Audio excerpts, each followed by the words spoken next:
सोचिए, एक इज्जतदार घर, संस्कारी बहू, खुशहाल परिवार। लेकिन एक दिन घर की छोटी बहू की एक गलती एक ऐसा राज खोल देती है जिससे पूरा परिवार टूट जाता है। वो बहू जो सबकी दुलारी थी, दरअसल एक ऐसे रिश्ते में फंसी थी जिसे अगर जरा भी पहले जान लिया जाता तो शायद एक नहीं 3 जिंदगियां बचाई जा सकती थीं। ये कहानी है प्यार, धोखे और एक ऐसे कत्ल की जिसकी साजिश बहुत पहले रची जा चुकी थी। स्थान इलाहाबाद का एक बड़ा और प्रतिष्ठित परिवार, मिश्रा हाउस। इस घर में 3 पीढ़ियां एक साथ रहती थीं, बुजुर्ग दादा दादी, बेटे बहू और उनके बच्चे। घर के मुखिया पंडित नरेश मिश्रा एक प्रसिद्ध आयुर्वेदाचार्य थे। उनका बड़ा बेटा आशीष शहर की सरकारी नौकरी में था और शादी के 3 साल बाद उसकी पत्नी श्रुति इस घर की बहू बनकर आई थी। श्रुति को देखकर हर कोई यही कहता, क्या संस्कार है, क्या व्यवहार है। तो घर की दादी कहा करती, ऐसी बहू किस्मत वालों को मिलती है। लेकिन किसे पता था कि ये बहू ही एक दिन पूरे परिवार की नींव हिला देगी। श्रुति और आशीष की शादी शुरू में बहुत अच्छी चली, लेकिन 1 साल बाद ही आशीष का तबादला लखनऊ हो गया। वो हफ्ते में बस 1 दिन घर आता, वो भी सिर्फ कुछ घंटों के लिए। श्रुति ने पहले तो समझदारी दिखाई, पर धीरे धीरे उसके मन में अकेलेपन की जगह किसी और ने ले ली। वो कोई और नहीं बल्कि आशीष का ही छोटा भाई रोहित था। रोहित जो कॉलेज में पढ़ता था, स्मार्ट और चार्मिंग था। बहन जैसी इज्जत करने की जगह रोहित और श्रुति के बीच एक अजीब सा आकर्षण बनने लगा। शुरुआत में कुछ इत्तेफाक लगे, किताबें बदलना, मुस्कुराना, फिर देर रात तक बात करना। घर वालों को कभी कोई शक नहीं हुआ, क्योंकि कोई सोच भी नहीं सकता था कि भाभी देवर का रिश्ता इस मोड़ पर आ सकता है। श्रुति और रोहित का रिश्ता धीरे धीरे उस हद तक पहुंच गया जहां से वापसी मुमकिन नहीं थी। वो अक्सर मौका देखकर मिलते, छत पर, रसोई में या रोहित की पढ़ाई के बहाने कमरे में। एक दिन दादी ने दोनों को कमरे में बहुत करीब देखा। शक हुआ, लेकिन उन्होंने अपनी आंखों पर भरोसा नहीं किया। उन्होंने सोचा, शायद मेरी उम्र हो चली है, शायद मैंने गलत देखा। लेकिन अगले ही हफ्ते उस घर में एक बड़ा हादसा हुआ।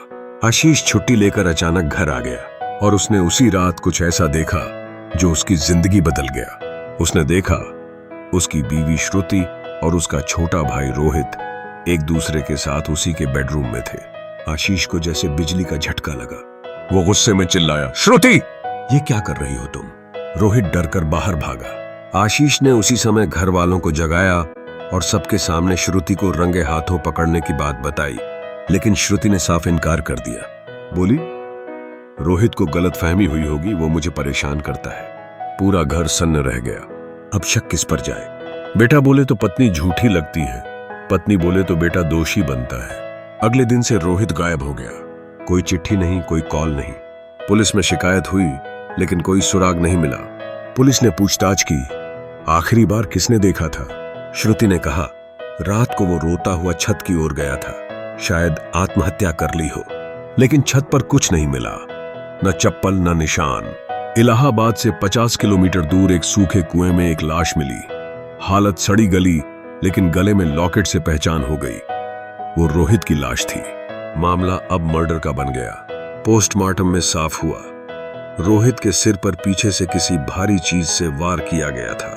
पुलिस ने एक बार फिर पूछताछ शुरू की और अब शक की सुई गई श्रुति की ओर। पुलिस ने कॉल रिकॉर्ड, मैसेज और श्रुति के पुराने मोबाइल को ट्रेस किया। उस मोबाइल में एक वॉइस रिकॉर्डिंग मिली जिसमें श्रुति और रोहित के बीच बहस हो रही थी। रोहित, तुम आशीष भैया को छोड़ क्यों नहीं देती? वो श्रुति, क्योंकि शादी तो उन्हीं से हुई है और तुम्हारे साथ बस एक खेल था। रोहित, क्या तुमने मुझसे सिर्फ खेल किया? श्रुत, हाँ, और अब ये सब बंद करो वरना सबको बता दूंगी कि तुमने जबरदस्ती की थी। इसके बाद रोहित बहुत गुस्से में घर से निकला था। शक यहीं से गहरा गया। क्या श्रुति ने उसे मार डाला? लेकिन सबूत नहीं थे।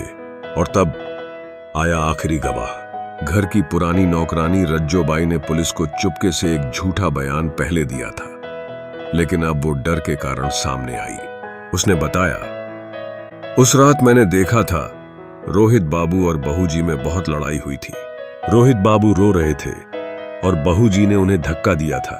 फिर आशीष बाबू ऊपर आए और फिर एक तेज चीख आई। अब मामला उलझ गया। क्या आशीष ने खुद अपने भाई को मार दिया? कहानी में ट्विस्ट आया जब पुलिस ने आशीष को कस्टडी में लिया और उसने कबूल किया, हाँ मैंने मारा अपने भाई को, लेकिन गलती मेरी नहीं थी।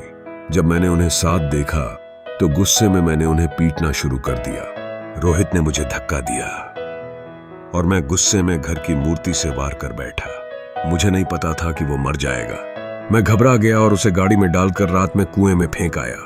ये बात सुनकर पूरा मिश्रा परिवार बिखर गया। श्रुति को भी कोर्ट ने अवैध संबंध और भड़काने के जुर्म में 5 साल की सजा सुनाई और आशीष को गैर इरादतन हत्या के जुर्म में 10 साल की कैद हुई। आज मिश्रा हाउस वीरान पड़ा है। जहां कभी पूजा होती थी वहां अब सन्नाटा है। जहां रिश्ते थे वहां बस अफसोस है। और जो बहू कभी इज्जत की मिसाल थी वो एक रिश्ते के लालच में पूरे परिवार को निगल गई। तो दोस्तों, ये थी बहू का रहस्य, जिस रिश्ते ने पूरे खानदान को बर्बाद कर दिया। आपको क्या लगता है, गलती किसकी थी? श्रुति की, आशीष की या रोहित की? कमेंट में जरूर बताइए।